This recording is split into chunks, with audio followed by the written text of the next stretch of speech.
Channel पर आप सभी का स्वागत करता हूं। जैसा कि आप सभी ने थंबनेल पर देख ही लिया होगा, आज हम बात करने जा रहे हैं 12th क्लास के टीएम में बायोलॉजी के बारे में। तो ज़्यादा समय व्यर्थ न करते हुए आइए स्टार्ट करते हैं आज का टीएम में। टीएम में की वीडियो स्टार्ट शुरू करने से पहले मैं आपसे बताना चाहूँगा, अगर आप लोग 10th या 12th में एडमिशन लेना चाहते हैं तो स्क्रीन पर दिए जा रहे नंबर से कॉन्टैक्ट करें और हमारी टीम से संपर्क करें। हम आपका एडमिशन लेने के साथ साथ आपको पूरी तरह गाइड किया जाएगा और आपके एग्जाम होने तक पूरी तरह से आपकी हेल्प की जाएगी और 100% सक्सेसफुल के साथ आपका रिजल्ट आपको प्रोवाइड किया जाएगा। तो आइए शुरू करते हैं टीएम में बायोलॉजी का, जिसका पहला क्वेश्चन शुरू करते हैं वीडियो। जिसका पहला क्वेश्चन है, विभेदक जनक के दो चरणों को समझाइए, चरणों में समझाइए। तो इसका आंसर लिखना है आपको। विभेदक जनक का अर्थ है अनुकूल जीन का प्रजनन अधिक होना। नंबर 1 प्राकृतिक चयन। यह वह प्रक्रिया है जिसके द्वारा आनुवंशिक गुणों वाले व्यक्ति जो अपने पर्यावरण के लिए बेहतर अनुकूलन है, कई संतानों के पुनः उत्पन्न के लिए पर्याप्त समय तक जीवित रहते हैं। नंबर 2 प्रजनन की सफलता दर। सांख्यिकी विश्लेषण एवं प्रजाति की दो गई पीढ़ी में समूह के बीच सफलता प्रजनन दर की तुलना करता है। आपको कुछ नहीं करना है, बस यहाँ का स्क्रीनशॉट लीजिए और अपना आंसर कॉपी में ऐसे ही उतार दीजिए। चलिए चलते हैं क्वेश्चन नंबर 2 की ओर। क्वेश्चन नंबर 2 का हमने पार्ट लिया है बी। इसमें समपराशरी विलयन में रखने पर कोशिका स्थिर क्यों रहती है? यदि अल्पसारी विलयन घोल में रखा जाए तो इसका क्या होगा? इसका आंसर है, एक कोशिका समपराशरी विलयन में स्थिर रहती है क्योंकि विलयन में जल और विलयन की सांद्रता उतनी ही होती है जितनी की कोशिका के अंदर होती है। यदि कोई कोशिका को हाइपोटोनिक विलयन में रखा जाता है तो कोशिका में पानी के प्रवेश करते ही कोशिका फूल जाती है, क्योंकि बाहर के विलयन में कोशिका के अंदर की तुलना में कम विलयन सांद्रता होती है। इसका स्क्रीनशॉट ले लीजिए ताकि क्वेश्चन नंबर 3 की ओर हम चल सके। आइए चलते हैं क्वेश्चन नंबर 3 की ओर। क्वेश्चन नंबर 3 स्टार्ट करते हैं। क्वेश्चन नंबर 3 का भी हमने बी ही पार्ट लिया है। क्वेश्चन नंबर 3 का बी पार्ट आपको क्या है, क्वेश्चन देखते हैं। आपने दाल और चपाती वाला भोजन किया, पाचन तंत्र के किन हिस्सों में इसका पाचन शुरू होकर पूरा होता है? और दूसरा पॉइंट लिखना है, अंतिम उत्पादकों का नाम भी लिखिए। तो क्वेश्चन नंबर 3 का जो बी है वो दो पार्टों में हो गया, पार्ट 1 और पार्ट 2। तो इसका आंसर लिखते हैं पार्ट 1 का पहले। रोटी में मुख्य रूप से कार्बोहाइड्रेट और फाइबर होता है, जबकि दाल में प्रोटीन होता है। मूल रूप से पाचन क्रिया मुंह से शुरू होती है और अन्य अंगों की सहायता से छोटे हाथ में पूरी होती है। तो अब इसका दूसरा पॉइंट लिखना है, अंतिम उत्पादक, उत्पादों के नाम भी लिखने हैं, अंतिम उत्पादों के। आप इसका स्क्रीनशॉट ले लीजिए ताकि हम क्वेश्चन को आगे बढ़ा सके। चलिए चलते हैं क्वेश्चन को आगे की ओर। तो इसमें जो अंतिम उत्पादक है उनको आपको यहां से लिखना है। Number 1 carbohydrate glucose, number 2 protein amino acid, number 3 lipid valve असर। इसका स्क्रीनशॉट ले लीजिए ताकि हम क्वेश्चन को आगे की ओर लेकर चल सके। नेक्स्ट क्वेश्चन है आपका क्वेश्चन नंबर 4 का हमने पार्ट लिया है ए। क्वेश्चन नंबर 4 का ए पार्ट हमने लिया है, जिसमें स्लाइडिंग फिलामेंट सिद्धांत द्वारा बताए गए के अनुसार धारीदार पेशी शेष के संकुचन में पतले और मोटे मांसपेशी तंतु की भूमिका का वर्णन कीजिए। तो इसमें लिखना है, रेखिक पेशी संकुचन की व्याख्या स्लाइडिंग फिलामेंट सिद्धांत के आधार पर की जाती है। इस सिद्धांत की व्याख्या निम्नलिखित चरणों में की जा सकती है। तो जो चरण का पॉइंट 1 है वो लिखा है, मोटे और पतले तंतु मायोसिन और एक्टिन, ट्रोपोन और ट्रोपोमायोनिन से बने क्रॉस सेतुओं से जुड़े होते हैं। नंबर 2 है, मोटे रेशे पर लगे ये सेतु संकुचित होने पर पतले रेशों को मोटे रेशों के ऊपर खिसका देते हैं।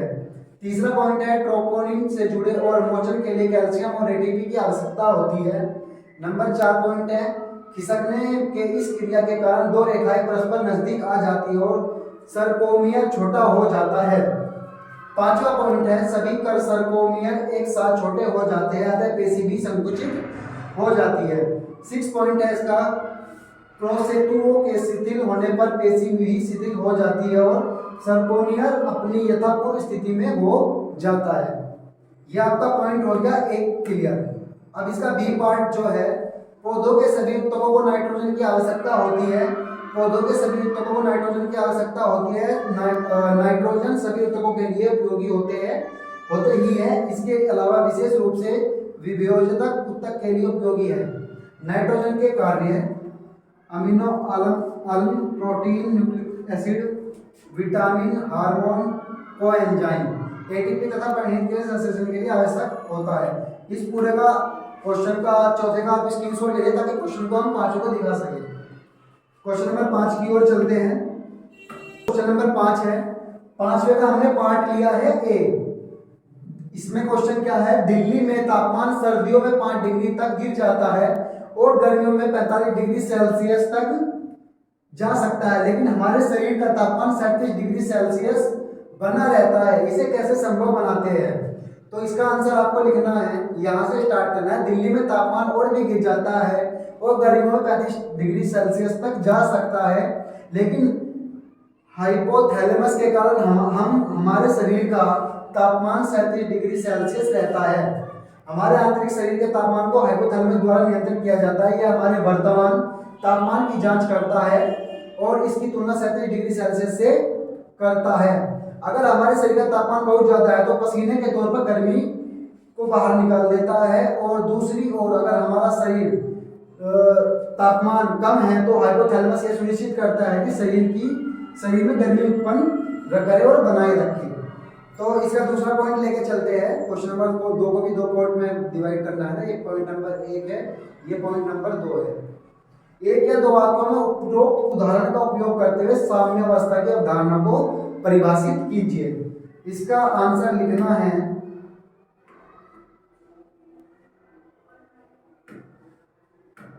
यहां से समस्थापन शब्द का अर्थ है, समस्थापन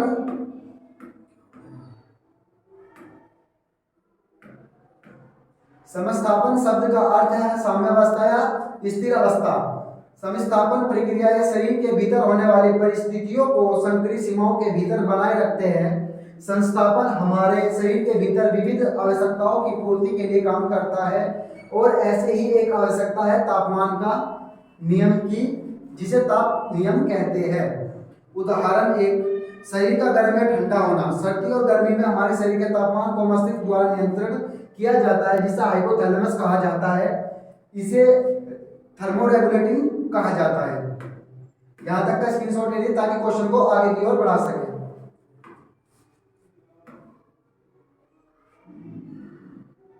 क्वेश्चन 5 पूरा हो गया। अब चलते हैं क्वेश्चन नंबर 6 की ओर। क्वेश्चन नंबर 6 हमेशा से मैं कहता आ रहा हूं, क्वेश्चन नंबर 6 आपका कभी किसी बुक में नहीं मिलता, ये टीचर द्वारा ही, आपकी अपनी सूझबूझ द्वारा ही बनाया जाता है। तो क्वेश्चन नंबर 6 का जो हमने पार्ट लिया है वो क्वेश्चन नंबर 6 का पार्ट लिया है बी। ये क्वेश्चन क्या है आप ये देखिएगा, अपने माता पिता और अपना फोटो ले और उसे पास पास चिपकाए, प्रत्येक फोटो के नीचे निम्न जानकारी देनी है।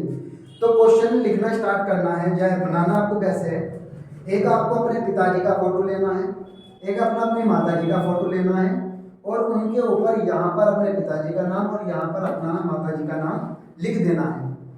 इसी पेज में आप नीचे की ओर आगे बढ़ेंगे तो आपको क्या करना है, एक जानकारी आपको देनी है, एक टेबल बनानी है।